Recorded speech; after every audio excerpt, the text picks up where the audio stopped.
Hey guys, welcome to the Massive Iron Channel. I'm Steve Shaw. In this video, I'm going to talk about the three biggest bicep lies, some misinformation that continues to get passed around. Before I get into that topic, if you have any questions or comments, drop them down below. The best topic ideas I turn into videos just like this. All right, before I get into the topic, greetings from Australia. I've been in Australia for a few days. Been slacking off on making videos, but I hope you guys find this helpful. Now, biceps are obviously a muscle group that is right up there with the average gym bro. We like to give biceps a lot of attention.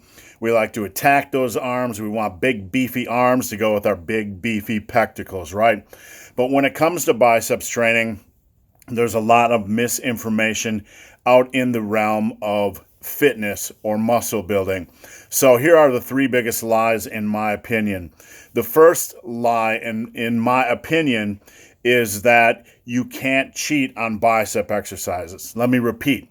The information is passed around, the concept is passed around that you can't cheat on bicep exercises, and this isn't the case. When it comes to topics like this, it is rarely black or white. There's certainly room for some gray area. Now, what I typically recommend doing, and I don't want you to go out there and cheat like just go insane on cheating, but it is okay to add a little bit of English on your bicep exercises. What I recommend doing is starting your sets nice and controlled, and then when you progress towards the end of a set, if you need to use a little bit more English to get that weight up. And I'm not talking an exaggerated amount so you look like a fool in the gym, but if you need to use a little bit at the end of a set, it's okay. But if you get to the point on that set where you start to look like a clown and you're swinging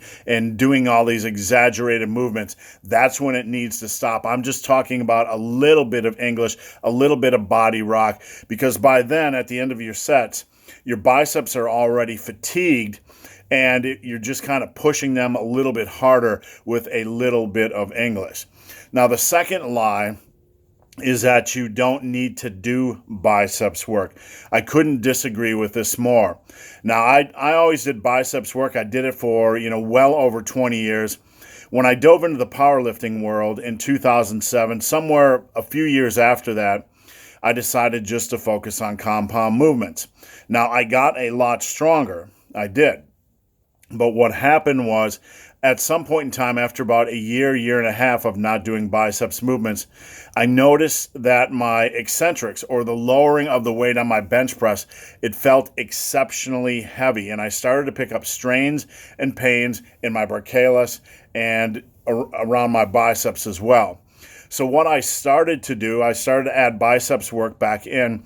My eccentrics felt stronger, more controlled, and my bench press just felt overall much, much better.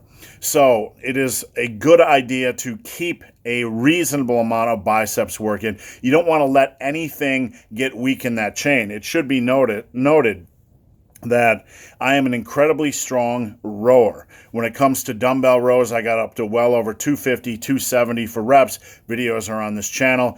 My barbell row or Pendley row, I got to 4 or 5 by 5. So it wasn't like I wasn't attacking my back. I was definitely using my biceps in my back work, obviously, though that wasn't the focus.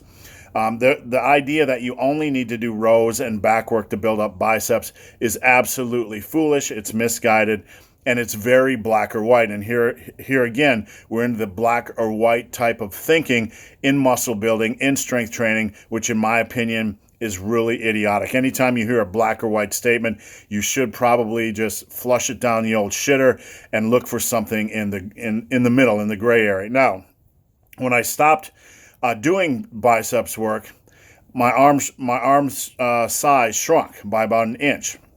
It took about a year and a half to get there again. But hey, you know what? This is a power building channel. It's not just about building pure strength. We want pure size as well. So when I took away the biceps exercises, after 20 plus years of training, my arm size got smaller, and that's nothing that I wanted. Now, the third lie that we tell ourselves is the opposite end of the spectrum, that you need to do an insane amount of biceps work to to increase bicep size. The biceps is one of the smallest muscle groups in the body that we train, okay? Now, if you look at building arm size, your triceps make up about 2/3 of your arm size. Triceps can generally take a lot more beating. When it comes to biceps, you don't need to do a lot of work. First and foremost, get your rows and your pull downs, your horizontal and vertical pulls in check. Get very strong on them. That's your base. The extra 20 to 30% on your biceps, you need to do some good exercises each week. Some easy bar curls, some dumbbell curls, some cable curls. I like to do it more challenging exercise and then a little bit more lighter, more isolation style exercise. I recommend 6 to 9 sets per week. If you're bicep obsessed, you could probably toss in another isolation, get away with 12, but don't overwork them with volume. I see far too many guys doing this. At one point in my training, I did it as well. I had a more higher volume training. I was drinking the Kool-Aid that Arnold Schwarzenegger and all the guys from that era were drinking, doing a lot of high volume. It just beat the living crap out of my biceps. All right, guys, if you have a lie about biceps that is being passed around, please drop it down below. I'd like to hear what you have to say. So guys, hope this video has been of some help. If you have any questions or comments, drop them down below. If you made it this far in this video and have yet to subscribe to my channel, please do. I'd appreciate the support. So guys, as always, thanks for watching. Have a great day.